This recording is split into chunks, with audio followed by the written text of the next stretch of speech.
We have lots of color to talk about. Is that a blizzard warning? No way. I got to check that out.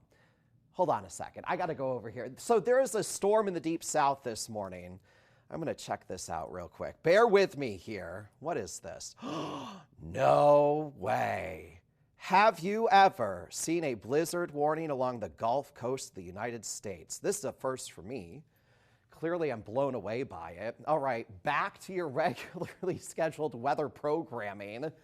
A major winter storm obviously taking shape across the deep south, all the way over to the southeast United States into eastern North Carolina. There's even some icy conditions to talk about in the panhandle of Florida eventually, with a winter weather advisory, a winter storm warning, and now a blizzard warning. This is incredible stuff. Talk about the extremes when it comes to weather to start off the new year. It has been wild.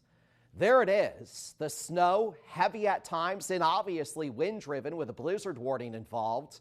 Some iciness closer to the immediate Gulf Coast. All of this, though, sliding east. A little bit of a northern component to it brings some of that moisture into eastern North Carolina as well before it scoots out to sea by the end of the week. This is really wild stuff. The deep south may end up getting more snow than what some of us have on the ground as of right now. New Orleans could pick up 4 to 8 inches of snow by the time all is said and done.